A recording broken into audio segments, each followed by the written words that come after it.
बिस्मिल्लाहिर्रहमानिर्रहीम, अस्सलाम वालेकुम। मैं असदुल्ला खान हूँ। प्रैक्टिस एंड प्रोसीजर बिल का फैसला आया है। सादा सी बात यह है कि नवाज शरीफ साहब के साथ हो गया है प्रैंक। बड़ी उम्मीदें उनको वाबस्ता थी। मैं पहले से कह रहा हूँ कि जब ये फैसला आएगा तो हतमी फैसला नवाज शरीफ साहब ने फिर करना है कि क्या होगा। मैं ये नहीं कह रहा कि नवाज शरीफ साहब अपना वापसी का फैसला तर्क कर देंगे, लेकिन ये ज़रूर है कि आज बैठ के सोचेंगे ज़रूर कि की बनी, क्योंकि हुआ यह है कि बड़ा मेक श्योर किया हुआ था इस फैसले के हवाले से नवाज शरीफ साहब ने कि उनको कम से कम 8 जजेस की हिमायत तो हासिल होगी इस फैसले को। ये कानून जो है, ये जो कानून है, ये बरकरार रहेगा। लेकिन और हुआ भी यही है। लेकिन जो इसका सबसे अहम नुकता था कि अपील के हक का माजी से तलाक, वो अहम नुकता जो है उसमें 8 जजेस चले गए। 8 जजेस उसकी तरफ चले गए और उसके नतीजे में हुआ यह है कि जिस नुक्ते की वजह से यह कानून लाया गया था वो नुक्ता रह गया, बाकी सारा कानून पास हो गया। उससे क्या फर्क पड़ता है? देखिए, बड़ी सादा, मैं आपको जरा सादा जबान में पहले समझा देता हूं कि जो फैसला आया इसके 2-3 हिस्से कौन से और उसका किसका फायदा हुआ, किसका नुकसान हुआ और किसका कोई फर्क नहीं पड़ता। देखिए, जो सबसे बुनियादी बात थी कि ये कानून जो प्रैक्टिस एंड प्रोसीजर बिल हुकूमत लेकर आई है, ये बरकरार रहना चाहिए कि नहीं रहना चाहिए। इसको बरकरार रखा गया है 10-5 के फैसले से। यानी 10 जजेस ने कहा है कि बिल्कुल ठीक है, पार्लियामेंट का हक है और ये अच्छा कानून बनाया गया, ज़बरदस्त है, इसको बरकरार रहना चाहिए। वो 10 जजेस हैं, लेकिन 5 जजेस ने इससे इख्तलाफ किया। वो 5 जजेस कौन से हैं? वो 5 जजेस बिल्कुल एक्सपेक्टेड थे। Ijazul Ahsan, justice Munib Akhtar, justice Mazahir Ali Akbar Naqvi, justice Shahid Waheed और जस्टिस आयशा मलिक। ये 5 जजेस ने कहा है कि नहीं, ये कानून नहीं बनाया जा सकता, लेकिन बाकी 10 जजेस ने कहा कानून बनाया जा सकता है। अच्छा, चलें, अब ये कानून हो गया पास। इसमें काजी फैसल साहब की मंशा यही थी, उनके मंशा के मुताबिक हो गया। लेकिन सवाल यह पैदा होता है कि इससे उस हुकूमत को क्या फ़ायदा हुआ है। देखिए, जहन में रहे कि यह कानून जब लाया गया था तो उस वक्त यह कानून जस्टिस उमर अता बंदयाल साहब को गिरफ्त में लाने के लिए बनाया गया था, ताकि वो अपनी मर्जी के बेंचेस ना बना सकें। वो नंबर 2 और नंबर 3 से मशवरा करें। नंबर 2 और नंबर 3 से मशवरा करते अगर उमर अता बंदयाल साहब उस वक्त, तो नंबर 2 पे काजी फैसल थे, नंबर 3 पे सरदार तारिक साहब थे। तो वो दोनों जजेस वो हैं जो एंटी बंदयाल ग्रुप के माने जाते हैं। तो उस वक्त बुनियादी तौर पर जस्टिस उमर अता बंदयाल साहब के हाथ पांव बांधने के लिए कि 2 जजेस का फैसला मेजोरिटी फैसला बन जाए, इसलिए यह कानून लाया गया था। लेकिन अब उमर अता बंदयाल साहब तो रहे नहीं, वो तो चले गए हैं।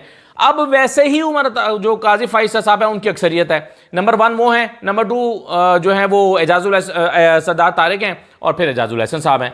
तो इन 3 में अब काजी फैसल साहब अकेले फैसला करते तो भी वो यही बेंच बनाते, 2 मिल के करेंगे तो उनके हिमायत याफ्ता जो या उनके हम ख्याल जज हैं सरदार तारिक मसूद साहब, तो वो उनके साथ शामिल हो जाएंगे। तो इससे तो कोई फर्क पड़ा नहीं है।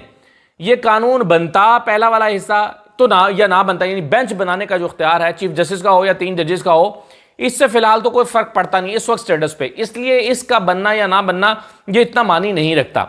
दूसरा जो था कि सुप्रीम कोर्ट के फैसले के खिलाफ अपील की जा सकेगी, इस पर 6 जजेस ने डाइसेंट किया। 6 जजेस में वो 5 पहले वाले जजेस और इसके अलावा जस्टिस याया अफरीदी साहब भी उसमें शामिल हो गए। लेकिन स्टिल वो फैसला जो है वो अक्सरियत का फैसला 6-8 का फैसला 6-9 का फैसला रहा और 9 जजेस ने कहा कि जी इसका यानी अपील का हक होना चाहिए, सुप्रीम कोर्ट के फैसले के खिलाफ अपील का हक होना चाहिए। चलिए ठीक है, मान लिया। लेकिन असल जो नुक्ता था, वो असल नुक्ता था कि क्या इस अपील का हक माजी के 184 के फैसलों पर भी होना चाहिए या नहीं चाहिए। यानी नवाज शरीफ साहब को पनामा में जो सजा दी गई थी 184(3) में दी गई थी, वो 184(3) में उनको हक दे दिया गया था कि वो 1 महीने के अंदर अंदर जो है वो दरखास्त डाल के और उससे फैसला करा सकते थे। बड़ी उम्मीदें उनकी वाबस्ता थी काजी फैसल साहब के आने से। उनको लगता यह था कि ये कानून चूंकि बन गया है, माजी में जाएंगे, माजी पे इसका इतलाक होगा, उसकी नजरसानी की दरखास्त डालेंगे। जब नजरसानी की दरखास्त डालेंगे, काजी फैसल साहब अपने साथी जज से मशवरा करके बेंच बनाएंगे। वो जो बेंच बनेगा वो इस सजा को उड़ा देगा, कलअदम कर देगा। नवाज शरीफ साहब के लिए सारे रास्ते खुल जाएंगे।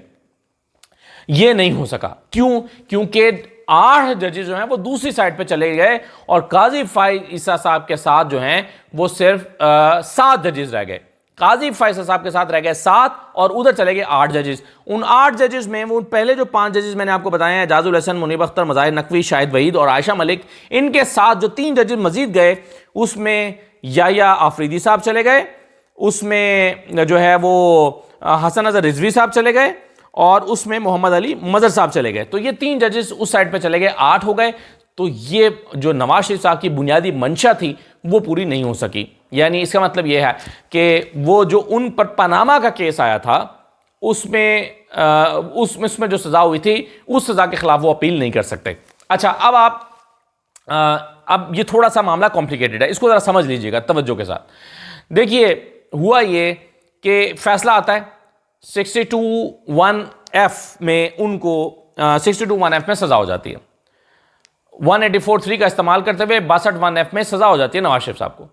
फिर ये सज़ा कितनी थी, 5 साल या ताहयात? इस पर सुप्रीम कोर्ट का एक 5 रुकनी बेंच बैठता है और 5 रुकनी बेंच बैठ के कहता है कि जी ये सज़ा ताहयात होगी, नाअहली ताहयात होगी। अच्छा, अब इसमें किया कि हुकूमत ने ये कि एक कानून अभी लेकर आए हैं और उस कानून के तहत उन्होंने नाअहली का जो मुद्दत है उसको उन्होंने कर दिया है 5 साल।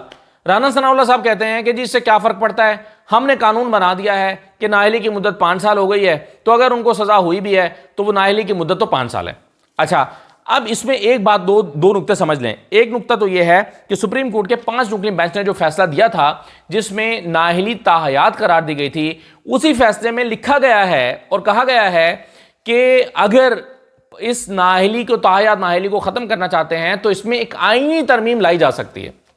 लेकिन हुकूमत ने क्या किया है, उसने आईनी तरमीम से नहीं किया, उसने सादा अक्सरियत के साथ ये कर दिया कि उसने सादा अक्सरियत के साथ इसकी सज़ा 5 साल की कर दी।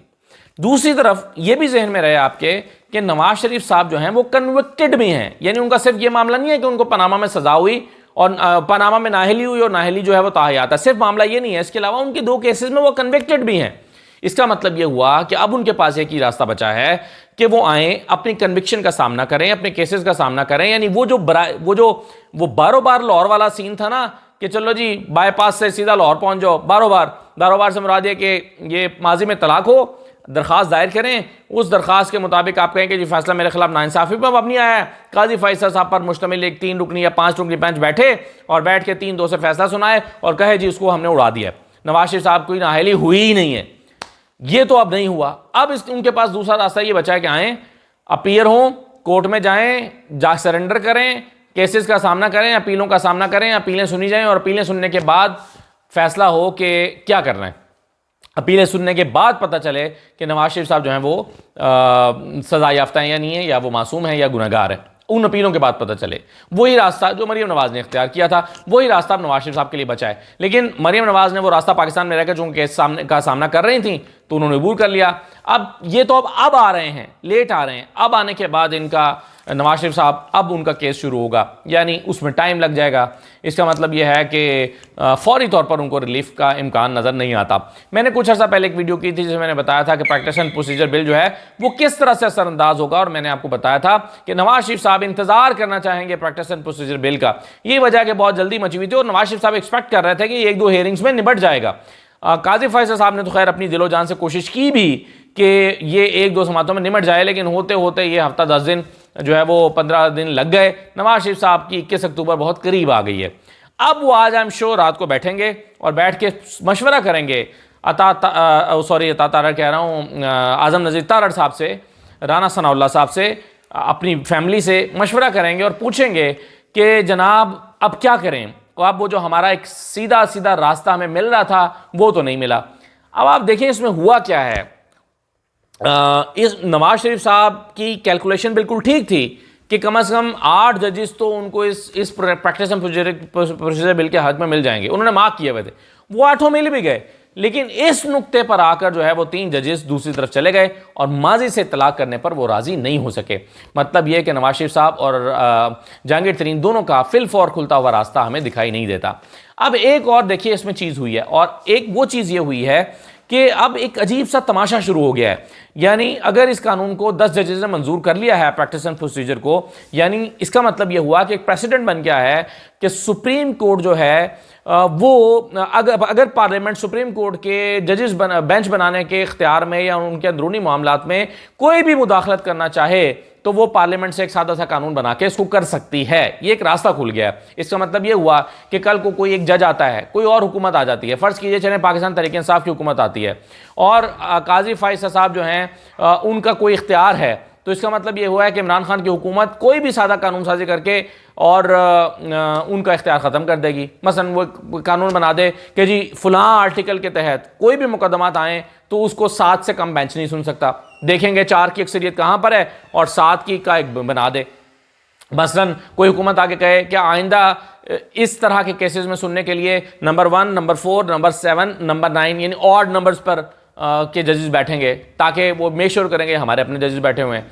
तो क्या कोई कानून साजी, कोई, मैं मिसाल दे रहा हूँ ना, अगर कोई भी कानून आकर कोई भी हुकूमत जब उनको पता लगे कि अक्सरियत किस साइड पर है, या हमारी अक्सरियत हमारे जजेस की या हम ख्याल जजेस की अक्सरियत किस साइड पर है, तो वो एक कानून बना के अपनी अक्सरियत को अकलियत में और अकलियत को अक्सरियत में बदलने के लिए वो कानून बना दें, तो इसका मतलब है कि वो एक्सेप्टेबल होगा। उस कानून को इस तरह से, चूंकि फुल कोर्ट बनाया गया है और फुल कोर्ट का एक प्रेसिडेंट सामने आ गया है कि जनाब फुल कोर्ट ने बैठकर ये फैसला दिया हुआ है। आमतौर पर 5 जजेस हों और उसको बैठकर माजी में कोई फैसला दिया हो तो 7 जजेस बैठकर उस 5 के ऊपर कोई जजमेंट दे देते हैं, तो पुरानी जजमेंट कलअदम हो जाती है। अब यहां पर तो 15 रुकनी जजमेंट, 15 रुकनी जजेस बैठे हुए हैं, एक बेंच बैठा हुआ है। इसका मतलब है कोई 17 रुकनी जज बेंच बैठेगा तो ही वो इस कानून को खत्म कर सकता है, अदरवाइज तो ये एक फाइनलिटी इख्तियार कर गया है। तो ये एक अजीबोगरीब सा तमाशा शुरू हो जाएगा इसके बाद। यानी बुनियादी तौर पर तो देखिए लॉजिकली इसको प्रैक्टिस एंड प्रोसीजर बिल को आज मंजूर ही नहीं होना चाहिए था, लेकिन मैं चलिए मंजूर हो भी गया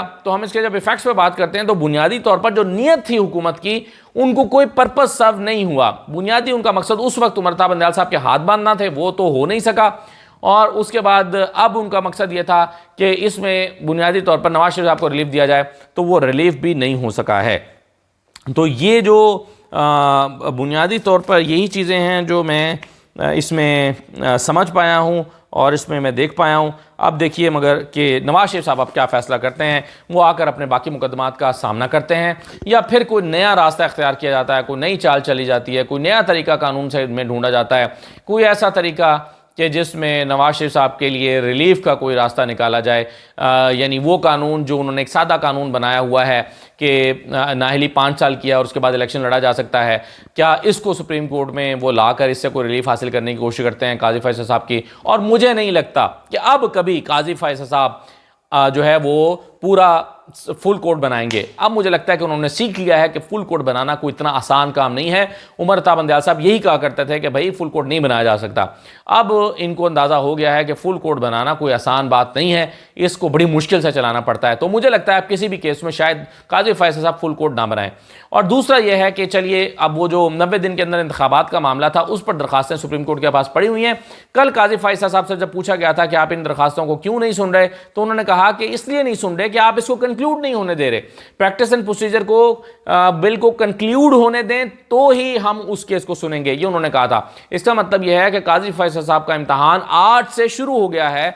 अब उनको 90 दिन के इंतखाबात के मामले पर केसेस को सुनना है, उन दरखास्तों को सुनना है, और देखते हैं कि वो इस पर कैसा बेंच तश्कील देते हैं, कैसा बेंच बनाते हैं, और क्या उस बेंच का में वो उसको सुनते हैं और कैसे इसका नतीजा निकलता है। क्या वो 90 दिन के इंतखाबात के साथ खड़े होते हैं या नहीं खड़े होते। तो बहुत अहम केसेस आने वाले दिन में आने वाले हैं और फिर पता चलेगा काजी फैसल साहब किस तरफ खड़े हैं। बहरहाल अभी जो काजी फैसल साहब एंड ग्रुप ने जो नवाज शरीफ को पूरा रिलीफ देने की पूरी कोशिश की, यानी आप देखें ना काजी फैसल साहब ने फैसला क्या दिया है, उन्होंने कहा कि माजी में तलाक हो सकता है। इसका क्या मतलब है? इसका मतलब है कि नवाज शरीफ को रिलीफ देने के लिए वो तैयार है, क्योंकि ये तो बात बच्चे को भी समझ आ रही है कि इससे फायदा नवाज शरीफ साहब को होगा, जहांगीर तरीन को होगा। बुनियादी तौर पर नवाज शरीफ इससे फायदा उठाकर वज़ीर आज़म बनना चाहते हैं। तो काजी फैसल साहब ने तो नवाज शरीफ को रिलीफ देने का फैसला दिया है और कहा है कि ठीक है माजी में भी इसका 184(3) का तलाक हम करते हैं, लेकिन 8 जजेस नहीं मानते इस बात से, और उसके नतीजे में नवाज शरीफ साहब को फ़ायदा हासिल नहीं हो सका या काजी फैसल साहब उनको फ़ायदा नहीं दे सके। इजाज़त दीजिए, अल्लाह हाफ़िज़।